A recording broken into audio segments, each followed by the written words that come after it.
people generally feel about snow? Well, that's an interesting question. For the most part, most people are actually pretty receptive to the idea of snow, particularly when it's around Christmas or the New Year. But usually after that, most folks at that point in time, they actually just want the snow to go. Because if you're like most folks here in the Washington area or whatnot, you have a lot of things to do, you have a lot of traveling to do, you have a lot of, if you will, expectations that you need to meet, and the snow generally just tends to get in the way. Now, this is in contrast, on the other hand, to children who, for the most part, fundamentally love snow because usually it means that they have a day off from school. When it comes to snow, where does the panic stem from? Two main sources. One, in this area, we're really not used to seeing a lot of snow, so it's a new thing that we haven't really necessarily planned for. And then the second, probably the most important thing, it's the weather. We don't have a lot of control over it. We can't necessarily predict exactly when it's going to start and when it's going to finish. When you combine those two things, that's going to lead to a lot of fear and panic that can just kind of spread. What's the motivating force behind people running out to the food store as though they're never going to be able to go again when a snowstorm hits? Okay. Two main factors related to the two emotions: anxiety concerning the unknown and the fear of the worst. In regards to anxiety of the unknown, anxiety is usually an emotion that comes about when we have something troubling but we can't really identify what it is.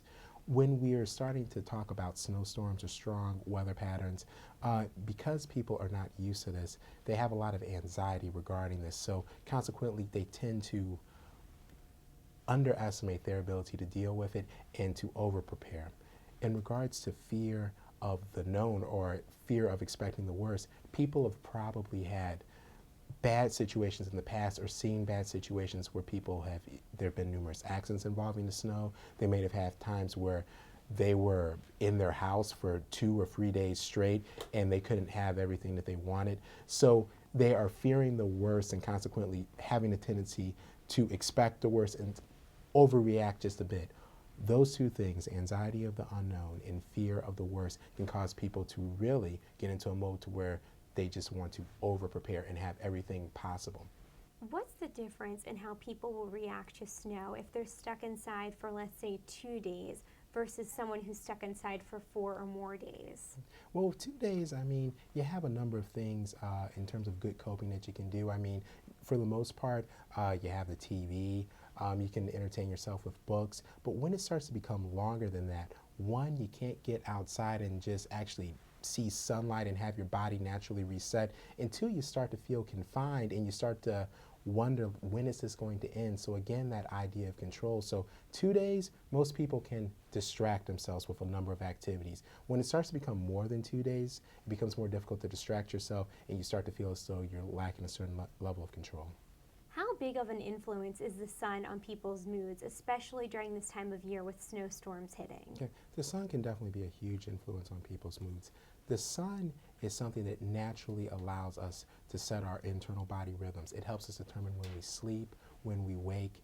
If you deprive people of sunlight, you can disrupt that normal body rhythm. And consequently, if you're disrupting that normal body rhythm, you're going to disrupt people's mood states. They're going to have a tendency to perhaps be a little bit more irritable, a little bit more sharp or edgy, if you will. Now, with that being said, the vast majority of people, even if they're lacking sunlight or whatnot, are going to adjust. Now, a small group of folks, that deficiency in sunlight is going to cause more severe issues and more severe mood swings. But for the most part, most people will adjust to not having sunlight, but it does definitely have a strong influence on their moods and their perceptions and how they react to things in their environment. I understand that during this time of year, around the winter months, some people suffer from seasonal affective disorder, also known as SAD. Could you tell me a little bit more about that? Sure. Seasonal affective disorder is a disorder where usually between the months of October and November and ending in anywhere from April to May, people can suffer from significant periods of low mood, which can result in a clinical depression. People would know whether or not that they're in seasonal affective disorder because they would have what we would call symptoms of depression. They would start to maybe crave carbohydrates. They would be less socially interested. They might find themselves sleeping more. And in general, they would have a difficult time motivating themselves or have a low mood that would rise to a level where it may actually interfere with their ability to work. The best treatment for seasonal affective disorder is actually if you just use a light box that you would use early in the morning that would be be at a certain, if you will, rating that would give you the proper light that you would need to reset your body internal rhythms. And this in and of itself would help you combat seasonal affective disorder. In particular, how do Washingtonians typically react to snow? With a great deal of anxiety for the most part.